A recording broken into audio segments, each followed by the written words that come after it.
नमस्कार दोस्तों, आज की वीडियो में हम बात करेंगे आयरन लेडी ऑफ इंडिया यानी इंदिरा गांधी, जो भारत की पहली महिला प्रधानमंत्री भी बनी।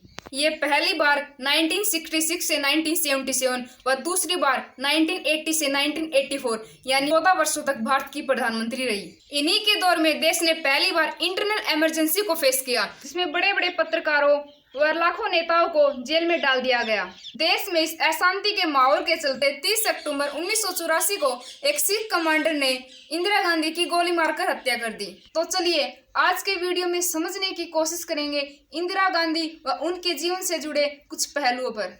इंदिरा प्रियदर्शनी नेहरू, इनका जन्म 1917 में यूपी के प्रयागराज में हुआ।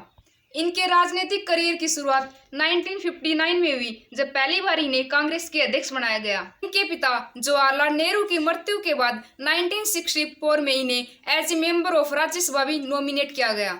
वह लाल बहादुर शास्त्री के कैबिनेट में भी इन्होंने सूचना प्रसारण मंत्री का कार्यभार संभाला। 1966 में शास्त्री जी की आकस्मिक रूप से निधन हो जाने के बाद इन्हें प्रधानमंत्री बनाया गया। इस समय कांग्रेस के पास इतना बहुमत नहीं था कि इंदिरा गांधी कोई बड़े फैसले ले सके, जो इंदिरा गांधी को कतई मंजूर नहीं था। 1970 तक किसी तरह सरकार चलाई। 1971 में पुनः आम चुनाव की घोषणा कर दी, जो 1972 में होने थे, यानी 4 वर्ष के अंदर ही पुनः चुनाव करवाए। वर्ष 1971 में गरीबी हटाओ के नारे के साथ इंदिरा गांधी का प्रचंड बहुमत के साथ सरकार में वापसी हुई। कांग्रेस को इस चुनाव में पूर्ण बहुमत मिला, यानी 518 में से 352 सीटों पर कांग्रेस ने जीत दर्ज की। 1971 यह वही दौर था जब दुनिया के नक्शे पर बांग्लादेश का उदय हुआ। बांग्लादेश की आज़ादी में इंदिरा गांधी का एक बहुत ही बड़ा रोल रहा, जिससे किसी दौर में गूंगी गुड़िया कही जाने वाली इंदिरा गांधी को माँ दुर्गा और आयरन लेडी के नाम से जाने लगा। यहाँ तक इंदिरा गांधी की लाइफ में सब कुछ ठीक ही चल रहा था, परंतु धीरे धीरे लोगों में इंदिरा गांधी को लेकर अराजकता फैलने लगी, क्योंकि उस समय तेल की कीमतों में हुई अचानक वृद्धि से महंगाई अपने उच्चतम स्तर पर थी तथा बांग्लादेश से आए शरणार्थियों की समस्या और भ्रष्टाचार से लोगों में काफी आक्रोश था। यहाँ तक तो इंदिरा गांधी ने सब मैनेज कर दिया।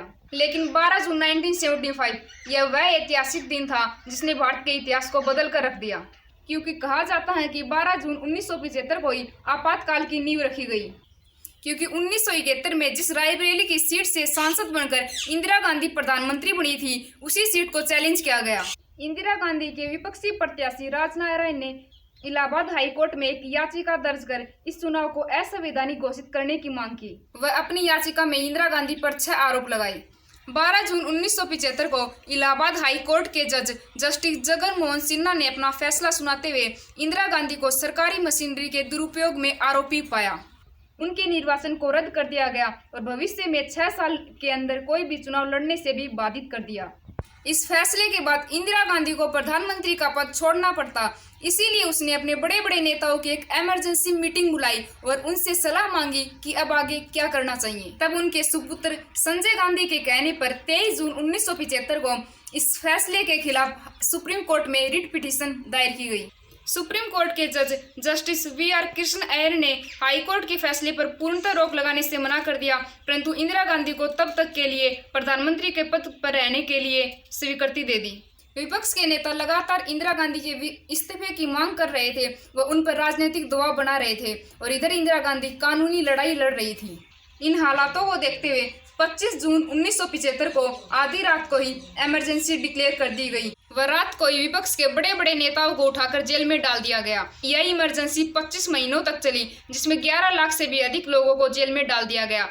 आखिरकार 21 मार्च 1977 को इमरजेंसी समाप्त की गई व आम चुनाव की घोषणा हुई, जिसमें इंदिरा गांधी को बुरी तरह हारना पड़ा और पहली बार कोई गैर कांग्रेसी प्रधानमंत्री बना।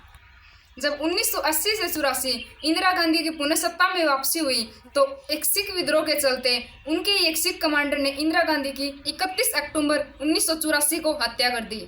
यदि ये वीडियो इन्फॉर्मेटिव लगी तो please like, share and subscribe.